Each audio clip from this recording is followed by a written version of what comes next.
안녕하세요. 공인중개사 빌딩 UDT 이정헌입니다. 여러분, 공인중개사 시험 얼마 남지 않은 거 아시죠? 저도 공부했던 그 기억들이 새록새록 떠오르는데요. 처음에 민법을 봤을 때 이게 한국어가 맞아?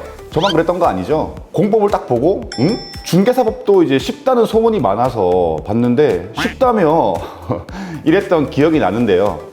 근데 포기하시면 안 됩니다. 오늘은 제가 직접 겪은 공인중개사 시험 1차, 2차 과목별 공부 전략, 어떻게 공부하시면 진짜 점수가 나오는지 제가 세세하게 알려드릴게요. 영상 끝까지 보시면 시험장 멘붕 방지 꿀팁도 있으니까 끝까지 시청 바랍니다. 먼저 민법입니다. 제가 중개사 과목 중에 제일 좋아했던 과목인데요. 처음에는 민법을 보면 단어가 굉장히 생소해요. 뭐 하여야 한다, 할 수 있다, 알 수 있었던 경우 과실이고, 악이라고 했을 때 저는 악의가 있는 건 줄 알았는데 몰랐던 게 악이더라고요. 뭐 어떻게 보지 아니한다고 할 게 아니다, 참 이렇게 한국말을 어렵게 써놨는데요. 여러분, 근데 익숙해지셔야 됩니다. 익숙해지셔야 암기가 된 거예요. 민법은 이해하려 하지 마시고 먼저 외우세요. 외우시면 이해가 됩니다. 회독. 가장 회독이 필요한 과목이라고 생각하는데요. 많이 읽으시면 분명히 효자 과목이 될 겁니다. 그 다음 이제 두 번째는 부동산 학개론이 있죠. 저는 이 공인중개사 과목들 중에 그래도 쉬운 과목에 속한다고 생각을 하는데요. 근데 이 과목은 애매해요.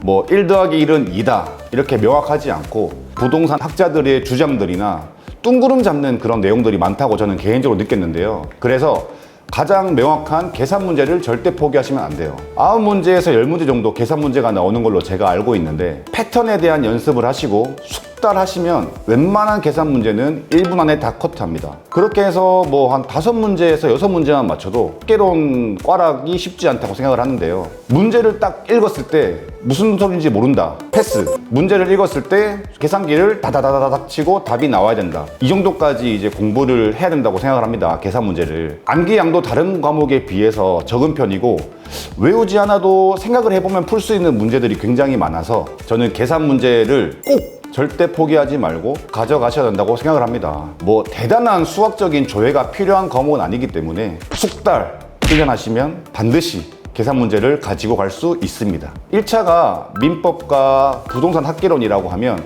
2차는 말입니다, 여러분. 중개사법과 공법과 공시세법이 있죠. 중개사법 말장난의 제왕입니다. 이 주변에 생각보다 중개사법이 쉽다는 분들이 많아요. 근데 막상 그렇게 그 말을 또 공부를 해보면 생각보다 외울 게 굉장히 많아요. 많은 훌륭한 강사님들이 암기 코드를 이제 발췌하셔서 달달달달달 외우게 해주십니다. 그 암기 코드를 외우는 게 1차원적이고, 그 다음 그 암기 코드 안에서 있는 교집합이나 또 비슷한 것 같은데 해당 안 되는 것들을, 그런 것들을 분류를 잘 해놓으셔야 돼요. 뭐 예를 들어서 1-1 그리죠. 1천만 원 이하의 징역과 1천만 원 이하의 벌금에 해당되고, 금지 규정에도 해당되는, 뭐 절등치에도 해당되는 그런 규정들이 있었을 거예요. 그런 것들의 이제 교집합을 분류를 하시고, 1-1에는 해당되지만 다른 뭐 절등치에는 해당이 안 된다. 그리고 비슷한 내용들이 있는데 그런 것들을 잘 분류해 놓으셔야 됩니다. 그리고 말장난의 제왕이라고 했듯이 이 중개사법 조문을 많이 보고 이 말장난에 넘어가지 않아야 됩니다. 그리고 공포의 과목이라고 합니다. 뭐 국토계획법, 도시개발법, 도시정비법, 건축법, 주택법, 농지법, 제가 이렇게 기억을 하는데요. 하나씩 못해요. 해도 효율이 너무 떨어집니다. 국토계획법부터 하나씩, 특히 국계법은 12문제가 나오기 때문에 이거 먼저 잡고 가셔야 돼요. 절대 포기하시면 안 되고, 첫 단어 나오는 국계법을 반드시 공략을 하시고 그 이후로 넘어가시길 바랍니다. 그 다음 공시법이죠. 공시법은 지적법과 등기법으로 나뉘는데, 지적법은 효자 과목입니다. 양도 많지 않고 외우면 그대로 나와요. 등기법은 뭐 암기도 기본이겠지만 원리를 이해해버리면 돌아가는 논리 구조가 비슷해서 나중에는 쉬워지는데 사실 그게 쉽진 않아요. 등기법에서 어려운 문제는 과감하게 버리고 지적법을 확실하게 공략한다. 이게 또 팁이 되겠습니다. 세법은 저는 처음에 민법보다 더 멘붕이었어요.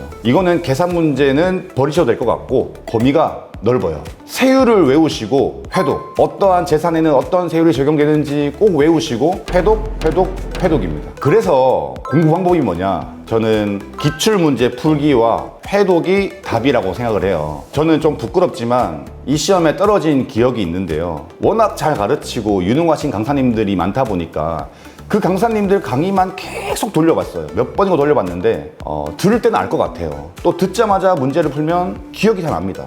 근데 3일만 지나면 뭐였지? 기억이 안 나더라고요. 학원마다 제일 기본적인 강의가 있을 거예요. 뭐 기본 강의라든지 뭐 필수 강의라든지 그런 거를 한 번씩은 들으세요. 추천을 합니다. 공인중개사 이제 시험 범위에서 뭐 법이 바뀌는 경우도 굉장히 많아요. 공법도 그렇고 세법도 그렇고 작년까지는 뭐 이렇게 법 조문이 이랬는데 올해부터는 이렇게 바뀌었어 라는 것들이 있으니까 그런 것들을 꼭 팔로우를 해주시고 한 번씩만 듣고 어떻게 대충 흘러가는지만 알고 그 다음은 무조건적인 회독입니다. 회독이 많아지다 보면 내가 시험장에서 문제를 풀다가 문제를 보고 와 이거 몇 페이지의 그 내용이다 이렇게 정말 생각이 나더라고요. 제가 머리가 좋아서 그런 게 아니라 회독을 하니까 거짓말처럼 그렇게 됐습니다. 그리고 기출문제로 내 회독을 검증을 하는 거죠. 매년 기출문제 비중을 줄인다 이런 뭐 말들이 있지만 지금 올해가 36회로 알고 있는데 36번째 기출문제 모두를 피해 나가긴 힘들 거예요. 뭐 이제 비슷한 경향으로 문제가 출제가 될 건데 이 기출문제를 다 풀어볼 수는 없잖아요. 법이 바뀐 것도 있을 거고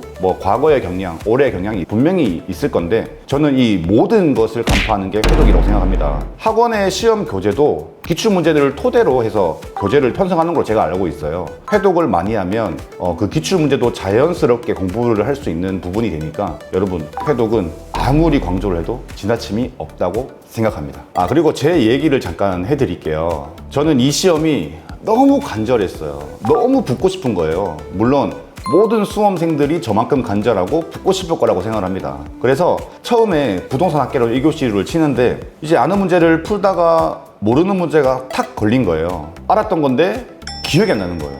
갑자기 그때부터 심장 소리가 두근두근 내 귓속에 들리더니 그 다음 문제가 안 읽히는 거예요.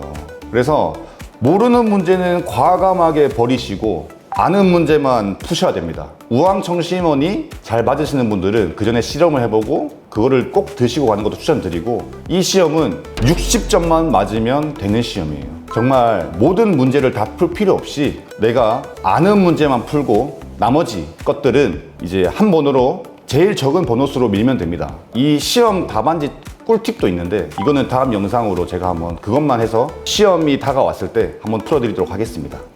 제가 오늘 회독에 대해서 정말 강조를 했는데요. 여러분들 꼭 회독 많이 하셔야 됩니다. 오늘 영상 유익하셨다면 좋아요와 구독 눌러주시고요. 지금까지 빌딩 유니티의 공인중개사 이정원이었습니다. 감사합니다.